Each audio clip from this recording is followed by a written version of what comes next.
안녕하세요. 워런 버핏처럼 매일 신문을 박전무와 함께 읽으면서 투자의 고수가 됩시다. 웜의 신박 오늘 10월 30일 수요일 순서입니다. 네, 이제 웜의 신박도 조금 빠르게 진행을 최근에 해보고 있습니다. 일단 어제 댓글이 참 훈훈하네요. 뭐 이렇게 많은 댓글들이 올라왔는데요. 전무님을 매일 보지만 어쩌다 하루 못 보게 되는 날은 반드시 그리움이 찾아옵니다. 예, 항상 감사한 분이십니다. 라고 해주셨는데, 아유, 제가 감사합니다. 저는 한편으로, 아유, 제가 뭐라고 매일 이렇게 신문 읽어드리는데, 그런 생각도 한 번씩 하거든요. 한 번씩 하는데, 어떻게 이렇게 매일같이 보면 참 댓글 달아주시고, 좋아요 눌러주시고, 이런 분들이, 댓글 다시는 분들이 많을 때는 한 100명, 네, 그리고 좋아요도 한 700에서 한 1000 사이 나오니까요. 그리고 거의 매일 이렇게 뭐 댓글 달아주시는 분들도 계시고, 참 너무 감사합니다. 우리가 좋은 것도 여러 번, 한 3번, 4번 보면 실증 나잖아요. 실증 나는데도 참 매일같이 이렇게 찾아주시고, 또 모닝 브리프도 들으시는 분 계시잖아요. 그렇게 보면 참 감사합니다. 그래서 약간 그런 느낌이 들더라고요. 이 댓글 보면서 시골 마을이나 이 영화에도 보면 그 마을에 찾아가면 그냥 마을 사람들이 모여서 이렇게 평상 깔아놓고 앉아 있는 그 나무 있잖아요. 큰 나무. 네. 뭐 단풍나무일 수도 있고 보통 은행나무일 수도 있고 그런 나무 항상 가면 있는 나무. 네, 늘 보면 약간 그런 나무 같은 존재가 돼야 되겠다. 뭐 이런 생각도 한번 합니다. 뭐 화려하지는 않지만 늘 그래도 가면 신문을 좀 안 보시다가도 채슬리 TV 들어가서 오늘은 신문은 어떤 내용들이 중요한 내용이 있었지 하고 찾아가면 항상 있는 그런 나무 같은 원배의 신박이 돼야 되겠다 이런 생각을 했습니다. 구독자들도 전무님을 닮아가는 듯 합니다. 여기 댓글 다는 분들은 또한 참 예쁘게 말씀하시네요. 모두 행복한 매일이 되었으면 좋겠습니다. 이런 말씀을 또 해주셨습니다. 우리 재은이 님께서도 정말 아름다운 가을입니다. 모든 분들 건강하고 즐거운 시간 보내시길 바랍니다. 라고 해주셨습니다. 그리고 또 우리 문 이사 등려한 거 복덩이 님이 축하해 주셨고요. 제가 또 기분 좋은 댓글 하나 있었습니다. 박전문이 좀 미남이심 라고 해주셨습니다. 고맙습니다. 어릴 때는 저는 제 얼굴에 대해서도 약간 컴플렉스가 좀 있었습니다. 그래서 약간 생각하기 나름인 것 같아요. 그리고 또 첫 번째로 좋아요 하고 싶은데 왜 이렇게 느릴까요? 가슴 아프네요. 라고 해주셨는데 느리기로 하면 제가 정말 느린 사람입니다. 밥도 천천히 먹고 책 읽는 것도 느리고 저는 제 자신을 보면 참 어떻게 이렇게 일도 못할까. 일을 빨리빨리 못합니다. 보면 이 웜의 신박을 요즘 찍는데도 밑에 여보님이 이런 질문도 해주셨죠. 기사를 고르는 기준은 뭔가 주대 있는 대주주님이라고 돼 있는데 네. 기사 고를 때도 요즘은 쭉 이래저래 다 보다 보면 기사를 한 3, 40개를 보고 그 중에서 고르는 거거든요. 그래서 은근 시간이 많이 걸립니다. 그런데 그걸 고르기 위해서 보다 보니까 저도 하나하나 좀 꼼꼼하게 보게 되잖아요. 그리고 요런 뉴스는 그래도 알고 넘어가셔야 되는데 그런 부분들 말씀드리고요. 그 다음에 우리 이 여보님이 오늘 아침에 삼성전자의 연결재무제표 요 부분이 있었잖아요. 그죠? 실제로 배당할 수 있는 현금이 많지 않아 어렵다. 우리 최상무가 그렇게 얘기를 하긴 했는데 애플 같은 회사도 보면 돈도 많이 벌고 그 돈을 또 많이 주주환원으로 많이 씁니다. 그죠? 많이 쓰는데 애플 같은 회사는 또 계속 자사주를 매입해서 속아가다 보니까 자기 자본이 계속 줄죠. 예, 자기 자본이 줄면서 부채 비율이 꽤 높습니다. 그래서 아까 어제 아침에 최상무가 넷뎁 상태라고 했죠. 예, 순부채 상태라고 했는데 미국 기업들 보면 실제로 훨씬 그 부채 자기 자본 대비 우리가 이 재무제표 보면 대차대조표고 요즘은 재무상태표라고 하잖아요. 자산이 있고 그 다음에 이쪽에 자기 자본하고 타인 자본이 부채고 그죠. 타인 자본이든 자기 자본을 가지고 뭔가 공장을 짓고 PC를 사고 하면 그게 다 자산이잖아요. 그래서 그 자산에는 내 돈으로 산 거, 남의 돈으로 산 거, 이렇게 돼 있는데, 계속 미국 기업은, 주식을 사서 소각을 하다 보니까 계속 자기 자본이, 줄는 것처럼 보이고, 그렇게 되면 아무래도, ROE가 높아지죠. Return on Equity잖아요. 에퀴티가 자기 자본이라고 봤을 때, 자기 자본 대비해서 수익이. 근데 우리나라는 자기 자본을 계속 쌓아가는 구조다 보니까 리턴 온 에퀴티에서 에퀴티가 계속 커지다 보니까 똑같은 수익을 내도 예를 들면 10억씩 계속 낸다고 했는데 10억이 10년 되면 한 100억 벌었잖아요.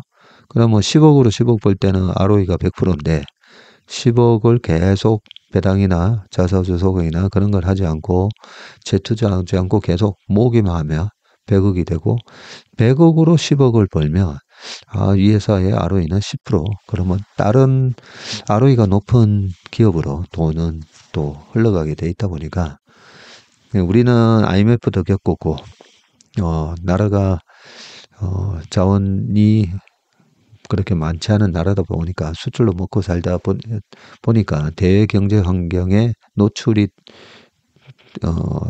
노출도가 높고 많이 휘둘립니다. 그죠? 그래서 돈을 좀 많이 갖고 있어야 되는 그런 면이 있긴 합니다. 그래서 그 부분은 다음에 조금 더 자세하게 순부채 상태라고 해서 배당이나 저런 거 하지는 못하지는 않는다. 그 말씀을 먼저 좀 드리겠습니다. 두 번째 신문 기사 발췌 기준이 뭔가 했었는데 웬만하면 그래도 우리 웜의 신박이 워런 버핏처럼 매일 신문을 읽으면서 투자의 고수가 되는 거니까 투자의 고수가 되기 위해서는 이 방금 말씀드렸던 기업의 재무제표만 알아야 되는 게 아니라 이 기업을 둘러싸고 있는 여러 가지 정치, 경제, 사회, 소비자 패턴까지 다 알아야 되기 때문에 그 종합적인 거를 알기 위해서는 신문을 읽어야 되고 신문에서 그런 종합적인 어떤 인사이트를 갖기 위한 요 기사는 아셔야 될 것 같다. 그런 거 위주로 신문을 기사를 스크랩을 한다, 발췌를 한다고 보시면 될 것 같습니다. 자, 그러면 신문 기사로 넘어가 보도록 하겠습니다. PBR 1배는 주가 반등, 삼성전자 공식 통할가. 이런 퀀터 자료 제가 되게 좋아한다고 했죠. 과거에 1배 근접하면 한 달 내에 반등을 하는 이런 모습. 현 밸류에이션 5년 내에 지금 가장 낮은 멀티플을 받고 있습니다. 자, 어떤 퀀트적인 내용인지 한번 보겠습니다. 전자 주가가 이틀 연속 반등에 성공한 가운데 주가 순자산 비율 PBR 1배 공식이 다시 떨어질지에 관심이 쏠린다. 과거 삼성전자는 PBR 1배에 근접하면 한 달 이내로 기존 주가를 되찾았다. 최근 PBR은 1배 초입에 머물러 있다. 최근 5년 삼성전자 PBR 저점 구간 언제였는지 요 기사 참 좋네요. 2020년 3월 코로나가 발생해서 시장이 급락했을 때다, 그죠? 요때 최저 PBR이 1.2였었네요. 42,500원까지 빠졌었고요. 최저 PBR은 해당 월 가장 낮은 값으로 한 거네요. 그리고 22년 9월 달에 아마 9월 30일일 겁니다. 22년 9월 말에 시장이 저점이 나왔었으니까 요때도 PBR이 1.2였었네요. 요때 52,600원.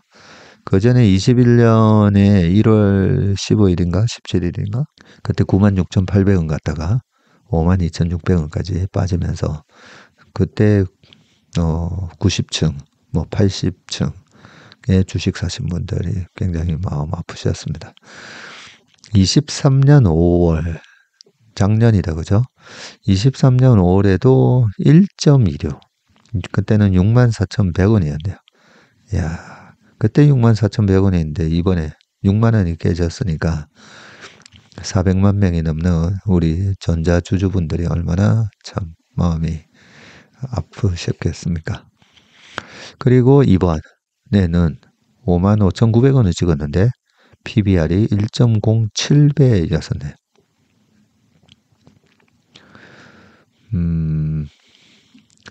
자, 최근을 제외하고 이렇게 1배에 가까운 날들이 요랬었는데 각각 코로나, 러시아, 우크라이나 전쟁, 세계 주식 대폭락, 반도체 수요 악화 등이 원인이었는데 요 정확한 날짜가 나오네요. 20년 3월 23일. 네. 그리고 22년 9월 29일. 9월 30일이라고 예상을 했었는데 9월 29일이었네요. 그리고 23년에는 5월 12일. 네, 그때 이렇게 주가가 급락을 했었고, 하지만 주가가 다시 5만원, 6만원, 7만원을 넘어서는데 걸린 시간은 18거래일, 20일 거래일, 네, 거래일입니다. 토, 일, 공휴일 다 뺀 거죠. 그리고 10거래일에 불과했다. PBR 역시 1.38에서 1.45배로 복귀했다. 전문가들은 PBR 공식에 따라 삼성전자 주가 하락이 단기 국면에 그칠 것으로 보고 있는데 다만 수치 추이는 면밀히 조처라는 설명이다. 한 자산운용사 관계자는 적자도 아니고 주주 환원도 하고 있어 PBR 1배 초입에서는 언제든지 외국인 순매수가 나올 수 있다며 다만 기초 체력에 대한 의심이 커져서 0.95배 이하로 들어서면 투매가 벌어질 수 있어 주의해야 한다고 말했다라고 되어 있습니다. 아무튼 이 PBR 1.2 요즘 저희 워맨신박을 오랫동안 애청하신 분들은 우리나라 코스피의 PBR 0.9 밑에서도 주식 사면 항상 먹는다. 우리 인턴 분들도 마찬가지고 그죠? 그래서 이번에도 0.9 살짝 깨졌을 때 들어가니까 역시 먹잖아요. 그죠? 그 0.9 깨졌을 때 코덱스 레버리지 2배짜리 사서 지수가 5% 오르면 레버리지는 10%니까 그렇게 10% 먹고 딱 팔아버리는 전략. 네, 최근에 2년 동안 100% 성률이고 3년 이렇게 가져가 봐도 길게 한 3개월 걸리는 경우도 있는데 뭐 3개월 만에 10%도 벌면 얼마나 좋습니까? 그죠? 근데 이 전자나 하이닉스나 이렇게 대형주 가지고 요 PBR 플레이 하는 것도 상당히 잘 먹힙니다. 왜냐하면 이런 우리나라 대형주들은 시클리컬 한 기업이 많기 때문에 뭔가 안 좋은 얘기 나오면서 빠졌을 때 사고 다시 올라가면 팔고 약간 트레이딩 개념이 우리나라 주식에는 많이 좀 적용이 돼야 되다 보니까 그래서 우리나라 주식이 좀 어려운 겁니다. 미국 시장에 비해서 트레이딩을 좀 잘 해야 되는 시장이거든요. 자, 그 다음 기사 보겠습니다. 몽골 광산 실적 부풀린 금야, 불성실 공시 제재금 2억 원 부과라고 돼 있는데, 참 이거 제재금 2억 원이 중요한 게 아니라 참 수많은 사람들이 이 주식을 사서 지금 크게 고생을 하고 있는데, 일단 기사부터 먼저 한번 읽어보겠습니다. 거래소가 발포제 생산 판매업체 금량이 허위 공시했다며 제재금 2억 원을 부과를 했고요. 거래소는 장래 사업과 경영 계획을 거짓 잘못 공시했다는 이유로 금량을 불성실 공시법인으로 지정하고 공시 위반 제재금 2억 원과 벌점 시점을 부과를 했습니다. 또 이날 하루 동안 금량의 거래도 정지됐었군요. 30일 오전 9시부터 주식 거래가 재개됐습니다. 이번 벌점은 지난해 5월 공시가 시발점인데 당시 금량은 2차전지 밸류체인을 구축한다면서 핵심 소재인 리튬을 확보하기 위해 몽골의 광산회사 몽라 지분을 취득한다고 공시했고 그러면서 올해 매출액이 4,024억 원에 영업이 1,610억 원을 거둘 수 있다고 했다. 하지만 1년 뒤인 올해 9월 금량은 몽골 광산과 관련된 매출액이 66억이고요. 영업이익은 13억 원이라고 발표했습니다. 이 탓에 실적을 부풀렸다는 논란이 일었고 거래소가 나선 것이다. 불성실 공시법인으로 지정된 후 벌점이 누적되면 관리 종목으로 지정이 되고요. 관리 종목으로 지정된 상태에서 비슷한 사례가 재발하면 상장 폐지까지 이어질 수 있습니다. 이향두 금량사장은 거래 정지 전인 24일에서 25일까지인 금량 주식 2,789주를 장내에서 전량 매도했네요. 또 금량 자회사인 SM랩은 코스닥 상장 예비 심사를 자진 철회했고요. 금량은 해외 광산 사업에 대한 시행착오로 인한 판단 오류와 함께 글로벌 배터리 시장의 위축 등의 악재로 해외 공급처 수주와 해외 자금 조달의 지연 상황이 이어졌다면서 주주와 고객 여러분께 책임을 통감하며 진심으로 사과드린다고 밝혔습니다. 여기 하나 안 적혀 있는 내용이 있네요. 그러면 대주주는 어떻게 했었나라고 보면 금량의 주식을 한 3천억 이상 위에서 블락딜로 매도를 했었죠. 투자자들이 철석같이 믿고 있는데 대주주가 위에서 주식을 매도하는 경우가 꽤 많습니다.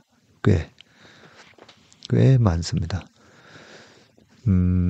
예를 들면 우리나라 바이오 중에 메디포스트라는 기업이 2011년도에 카티스템에 대해서 세계 최초로 줄기세포 관절염 치료제로 우리나라에서 식약처 허가를 받았을 때 그때 주가가 바닥 대비해서 엄청 올랐었거든요. 2008년 저점 대비 몇 배 올랐더라? 20배 올랐던가? 하여튼 엄청 올랐었는데 그때도 고점에서 대주주 블락딜 매도가 있었고요.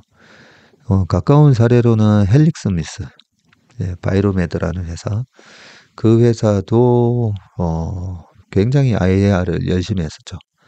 네, 굉장히 IR을 열심히 하면서 그 헬릭스미스의 치료제가 나중에 시판되면 회사의 가치가 30조, 40조 얼마가 될지 모르겠다.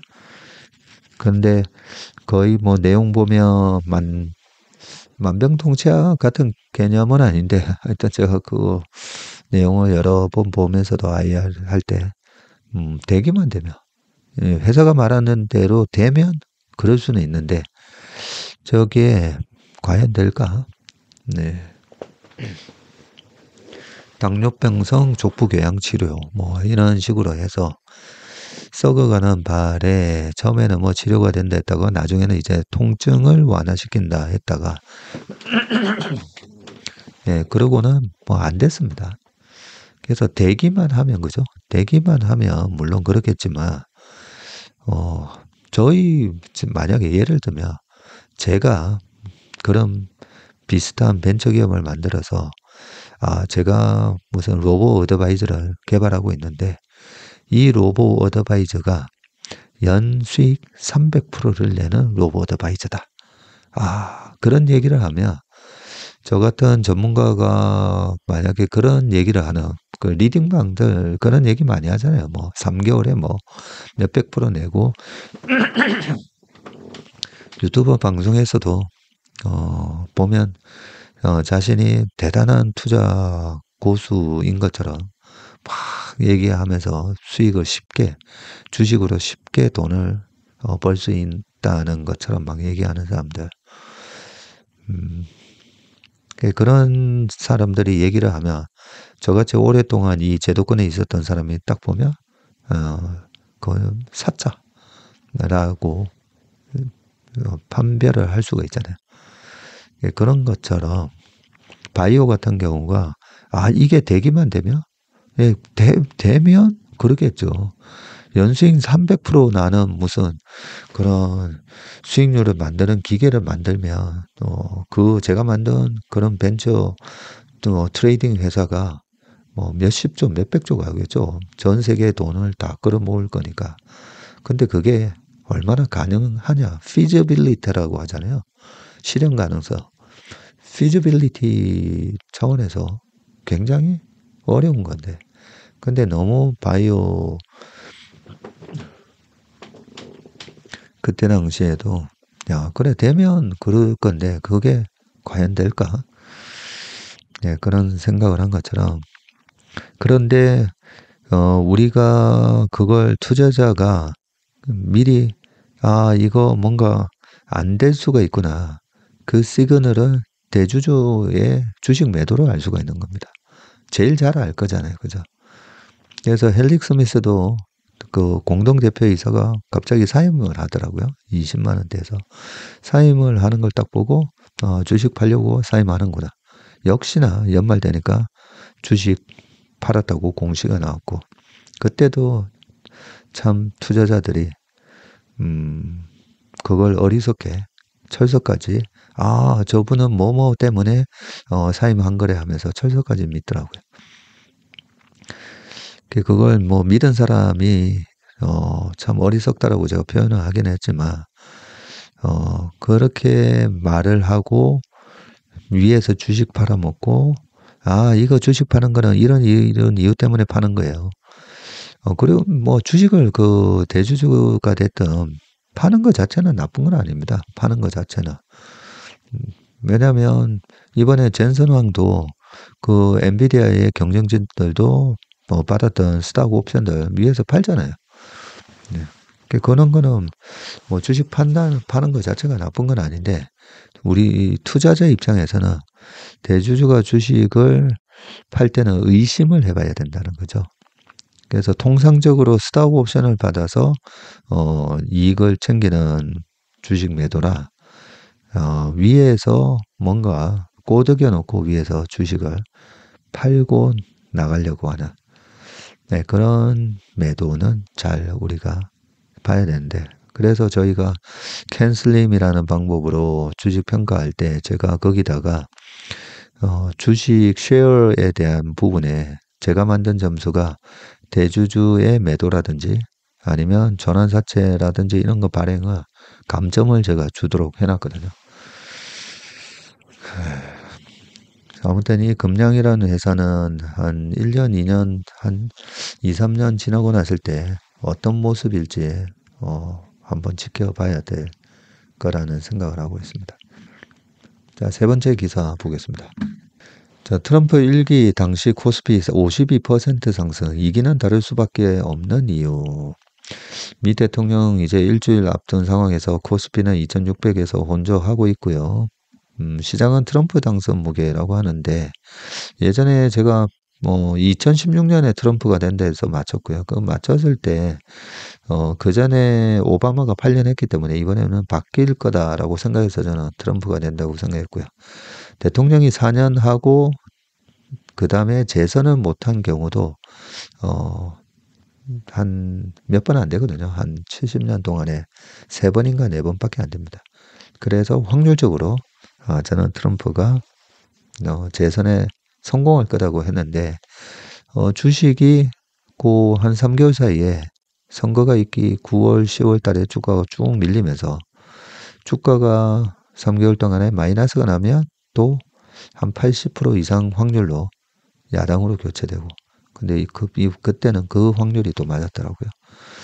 이번에는 어떻게 될 건가? 이번에 약간 좀 헷갈립니다. 바이든 대통령이 나이 문제만 없었다면 4년하고 저는 당연히 바이든이 재선에 성공한다고 볼 건데 왜냐하면 주가도 나쁘지 않았으니까요. 그리고 실업률도 굉장히 낮고 경제가 좋고 주가가 좋으면 거의 재선 되거든요. 근데 이번에는 바이든이 아니라 해리스 부통령이긴 한데 확률적으로 보면 여당이 그대로 선거에서 승리하는 게 맞는데 지금 여론조사는 조금 박빙입니다. 그죠? 자, 대선이 코앞으로 다가온 가운데 트럼프 전 대통령의 재선 가능성이 높아지면서 국내 증시의 상승을 제한하는 모습이고 과거 트럼프 집권 당시 기간 중 코스피 상승률이 50%를 상회했던 것으로 나타났다고 합니다. 2016년 11월 달에 미리 한 달 동안에 주가가 확 빠졌었거든요. 확 빠지고 나서 그러고 나서 17년도에 우리나라 코스피 코스닥 양시장 모두 한 25% 정도 주가가 올랐고 2018년도에 쭉 오르다가 연초에 오르다가 빠졌죠. 빠지고 2019년도에는 코스피가 3.3, 코스닥이 한 마이너스 7% 나섰고 2020년도에는 코로나 때문에 확 빠졌다가 나중에 쫙 올라와가지고 코스피도 거의 뭐 30% 가까이 급등을 하면서 끝났었습니다. 그러다 보니까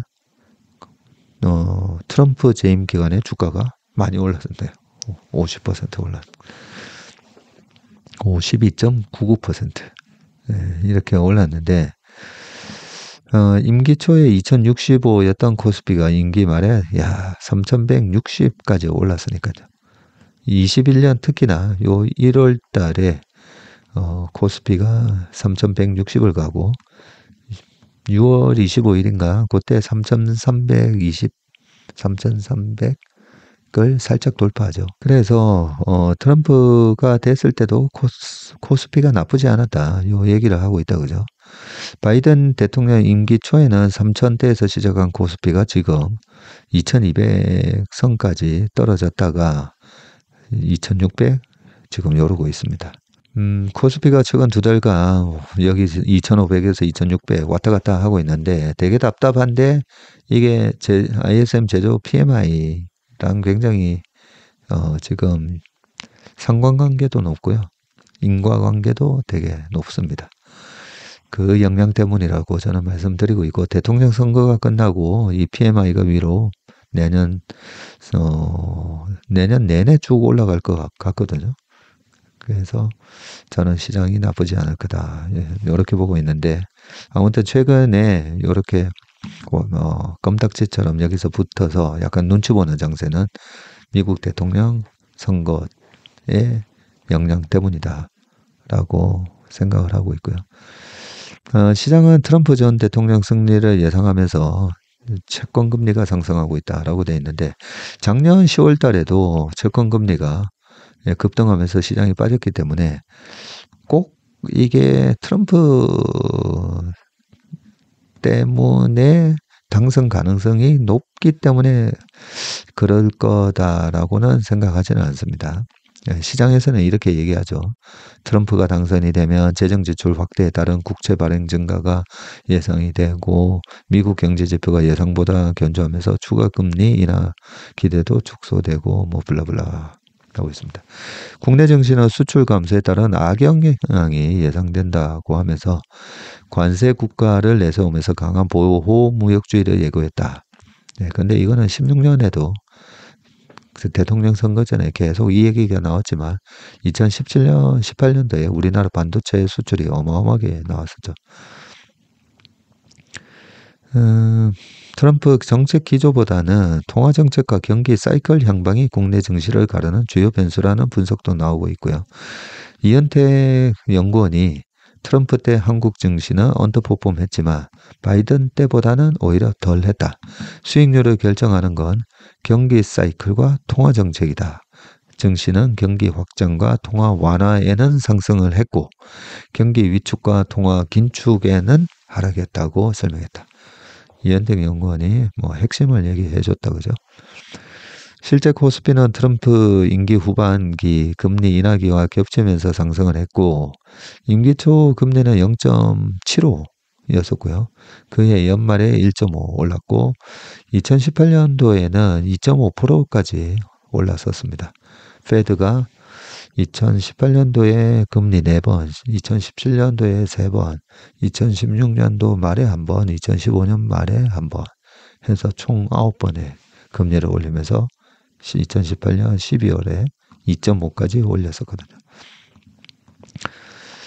그 다음에는 2019년 7, 9, 10월 요때 트럼프의 대통령 3년 차일 때 세 차례 금리 인하하면서 2.5에서 1.5까지 떨어지자 코스피도 반등하고 S&P 500도 계속 랠리가 지속됐었죠. 그래서 금리를 낮춘다고 해서 주가가 항상 빠졌던 거는 아닌 게 2019년도에도 이렇게 랠리가 있었습니다. 2019년 7월부터 이듬해 연말까지는 거의 35% 코스피가 반등을 했습니다. 트럼프 당선 시 부정적 전망이 나오는 친환경 기업들도 바이든 집권기보다 트럼프 1기의 수익률이 높았고요. 박세연 하나증권 연구원은 신재생에너지에 우호적 정책과 지원을 했던 바이든 행정부보다 트럼프 행정부 시절의 친환경 기업들의 수익률이 더 좋았던 이유는 금리 때문이라는 거죠. 친환경 에너지는 자본 집약적인 산업이라 정책도 중요하지만 주가에는 금리 영향이 더 크다고 얘기를 했습니다. 좋은 기사다 그죠? 자, 그 다음은 백종원의 더본 코리아 청약 경쟁률 773대 1. 와. 그런데 우리 사주는 미달이었습니다. 내용 한번 보겠습니다. 유가증권 시장 상장을 추진 중인 백종원 대표의 외식 프랜차이즈 기업 더본 코리아의 일반 청약 경쟁률이 770대 2를 넘으면서 흥행했으나 우리 사주 청약에는 미달에 따른 실권주가 발생했다. 29일 상장 주관사인 한투증권에 따르면 더본 코리아의 청약 경쟁률이 772.8대 1을 기록을 했고요. 증거금으로 거의 11조 8천억이 모였네요. 청약 건수는 67만 3천 건, 청약 수량은 6억 9천만 주. 당초 더본코리아는 일반 청약 물량으로 75만 주를 배정을 했었는데요. 이날까지 진행된 공모주 청약 물량은 90만 주로 늘어났고요. 왜냐하면 우리사주 조합에서 직원들한테 나눠주는 우리사주 조합에서 대량의 실권주가 발생했기 때문이라고 합니다. 보통 한 10% 공모하는 주식의 10%인가요? 를 우리사주를 배정을 하게 돼 있는데 여기 적혀 있네요. 증권 인수 업무 규정에 따르면 우리사주 조합 청약이 목표 물량을 채우지 못하면 우리사주 조합원의 청약 수량을 제외한 물량을 총 공모 주식 300만 주의 5% 내 범위에서 일반 청약자에게 배정할 수가 있네요. 그리고 우리사주에 아무튼 공모가랑 똑같은 금액으로 우리사주로 직원들한테 줘야 되는데 우리사주 받았다가 물렸던 기업들도 꽤 있습니다. 꽤. 얼마 전 그때 카카오 엔터였나요? 또 그렇고 그죠? 카카오페이도 그랬고 그리고 예전에 롯데쇼핑, 삼성생명 그런 기업들도 공모가가 높게 형성이 되면요. 직원들이 거의 회사에서 돈을 빌려주거든요. 회사에서 돈을 빌려주면서 우리사주를 받았는데 이자는 냅니다. 이자 내고 공모가가 1년 지나면 공모가보다 주식이 훨씬 더 올라가 있을 거다 생각하고 우리사주 받았다가 노예 계약이 되는 경우가 가끔씩 있기 때문에 우리사주에서 실권이 많이 나오는 기업의 공모주는 그렇게 좋게 볼 필요는 없습니다. 근데 예전에 삼성바이오로직스 상장을 할 때 그때 축구하는 후배가 물어보는 거예요. 누가 친구인가 누군가가 삼바에서 근무하고 있는데 이거 우리사주를 받아야 되는지 그걸 물어보더라 하면서 저한테 물어보길래 무조건 받으라고 하고 옆 사람 안 받는다고 하면 그 사람 물량까지 내가 할게 그런 식으로 얘기 전달해 주라고. 그래서 그나마 그때 청약을 한 걸로 알고 있는데 우리 사주를 할 때 뭐 삼성바이오도 그랬고 굉장히 판단하기 힘들거든요. 자기 회사라도 판단하기 좀 힘듭니다. 우리사주조합에 배정된 청약 물량 60만 주에 공모가가 34,000원이군요. 곱한 뒤에 1월 증권신고서상 정규 직원 수 713명으로 나누면 1인당 약 2,800만 원 정도를 받게 되네요. 백 대표가 1994년 설립한 더본코리아는 백다방, 홍콩반점, 새마을식당 등 25개의 외식 브랜드를 운영하고 있고 국내 점포 수가 2,900개나 되네요. 야, 대단한 회사다, 그죠? 2,900개나 됩니다. 이외에 가공식품과 소스 등을 소비자에게 판매하는 유통사업과 제주도 더본 호텔을 통한 호텔 사업도 하고 있고요. 2018년에 상장 추진하려고 했다가 코로나 확산 등으로 연기한 후에 코로나는 19년 말에 터져가지고 20년에 됐는데, 그죠? 근데 18년 상장을 추진했는데 아무튼 연기 후에 올해 창립 30주년을 맞아서 다시 상장에 도전했다고 합니다. 상장 예정일은 다음 달 6일이네요. 네, 저는 우리 백종원 대표님 좋아합니다. 네, 좋아하는데 주식으로 따지면 보통 이 백종원 대표님의 그 CEO 밸류가 크게 차지하고 있잖아요.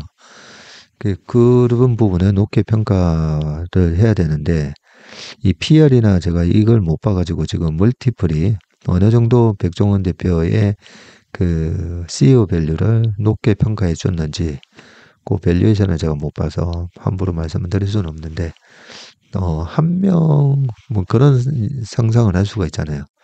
우리 업계에서도 경제 유튜브 뭐 상장을 추진한다 했을 때 제가 저 유튜브는 진행자들이 핵심인데 진행자들이 만약에 없다라고 했을 때 보통은 누가 해도 회사가 잘 굴러가야 되거든요. 누가 해도. 스티브 잡스 사후에 팀 쿡이 맡아서 하는데도 회사는 애플이라는 거대한 그런 로열티가 생기다 보니까 지금은 우리가 뭐 코카콜라도 마찬가지지만 코카콜라 사장이 누군지가 중요하지는 않잖아요. 그냥 시스템으로 브랜드 파워로 그렇게 굴러갈 때가 제일 좋은 거거든요. 그래서 지나치게 어떤 한 사람이라든지 그 핵심 키맨의 의존도가 높으면 그렇게 아주 좋은 건 아닙니다. 뭐 테슬라도 마찬가지긴 한데, 그죠? 앨런 머스크에 대한 부분이. 그래서 이 부분은 상장할 때쯤 멀티플이 어느 정도 됐는지 보고 다시 한번 말씀드리겠습니다. 되게 청약 열풍은 꽤 있었네요, 그죠? 자, 그 다음에 공급망 재편합니다. 하이닉스 외침 후폭풍이라고 돼 있는데 한미반도체 시대가 끝나나? 이 부분 이 기사가 좀 심층 기사인데 이거 다 읽다 보면 시간이 좀 갈 것 같은데 좀 빠르게 보겠습니다. HBM 생산을 위한 필수 장비가 이 TC 본드 하면서 이 한미 반도체가 주가가 날아갈 때 많이들 공부했던 내용이잖아요, 그죠? 요거 HBM 선두주자인 하이닉스가 TC본드 공급사 다변화를 지금 추진하고 있는데요.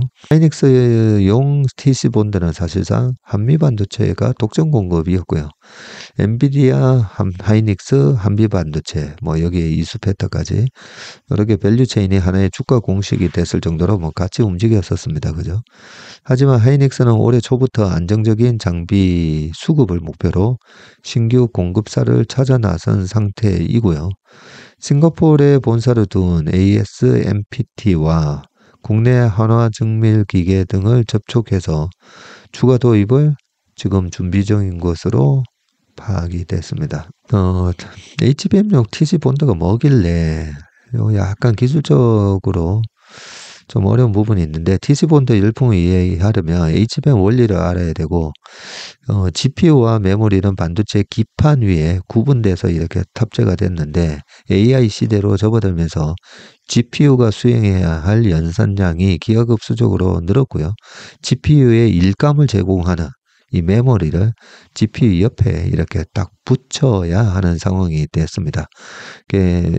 젠소랑이 들고 나온 이 GPU 보면 옆에 하이닉스가 제공한 HBM이 그 중앙에 GPU 옆에 이렇게 딱딱딱딱 붙어 있잖아요. 자, 여기서 한 가지 문제가 생겼는데 GPU 옆에 메모리를 붙일 수 있는 공간이 한정적인 탓에 충분한 메모리 용량을 확보를 못하게 됐고요. 이 과정에서 해법으로 떨어온 게 바로 HBM이고 칩을 여러 개 쌓는 벽층 방식으로 메모리 용량을 늘린 겁니다. 이 위로 쌓지 않으면 옆으로 이렇게 펼치다 보면 이 GPU 모듈 자체가 전체가 하나의 굉장히 커질 수밖에 없잖아요. 그죠?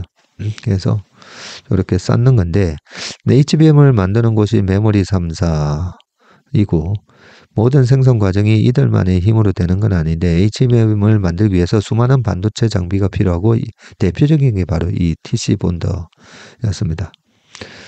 HBM은 적층 과정에서 D램을 일정한 간격으로 쌓고 그 다음에 고정하는 게 중요한데 이 과정에서 열과 압력을 이용하는 이 TC 본딩을 거치고요. 이때 활용되는 장비가 바로 TC 본더이고 TC 본드를 열 압착 본딩 장비라고 부르는 이유가 바로 그래서 그렇습니다.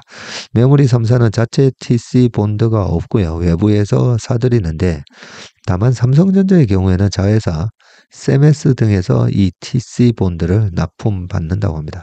결국 외부 공급사가 노릴 타겟은 하이닉스 뿐이었고요. 이 하이닉스용 TC 본드의 경우 지금까지는 한미반도체 독점이었고 2017년 일찌감치 하이닉스와 협업을 해서 TC 본드를 개발한 덕분에 수혜를 입었고요.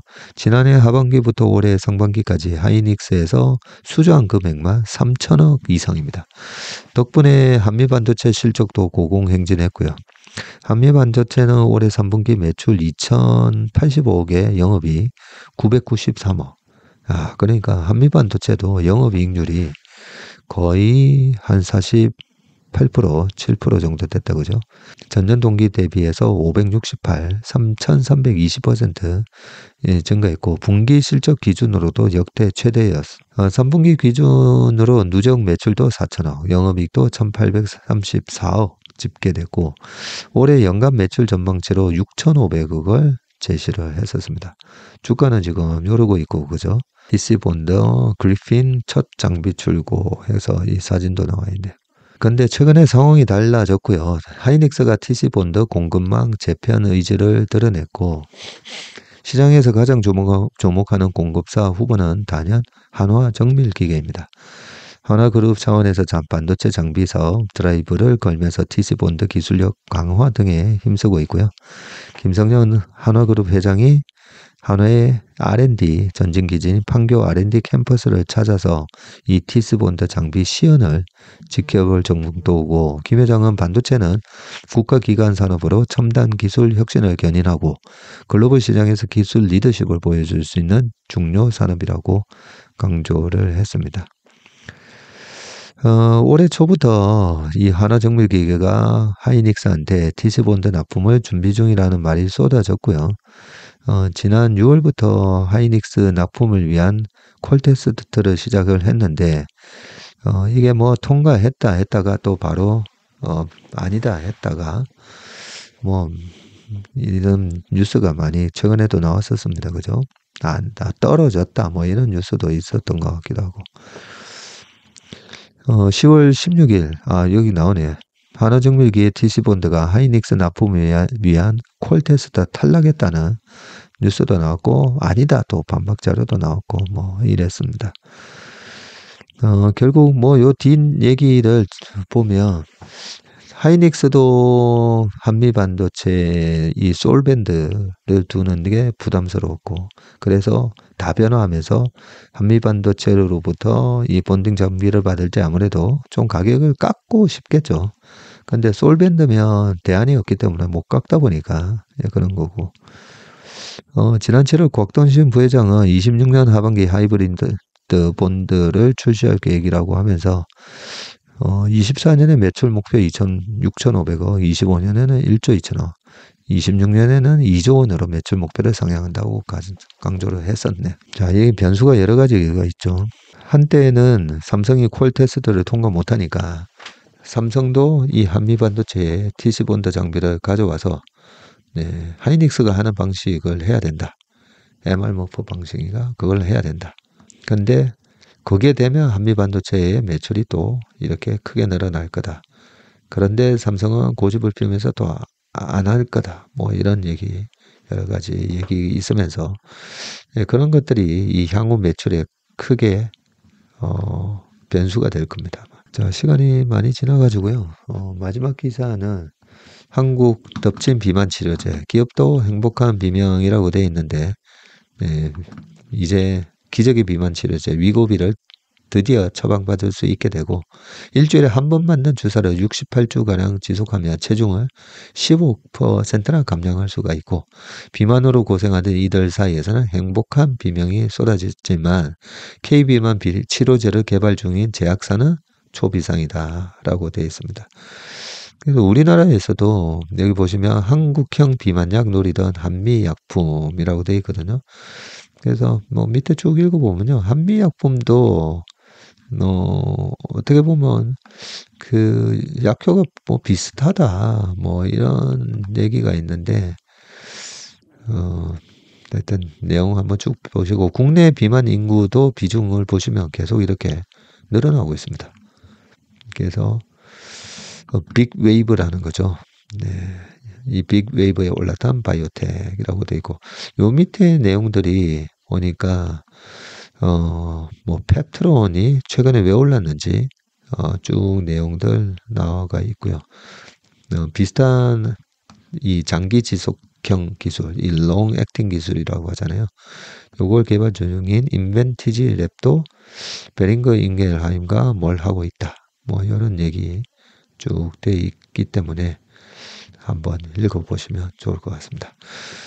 네, 오늘 웜의 신방은 여기까지 하겠습니다. 함께해 주신 여러분 고맙습니다.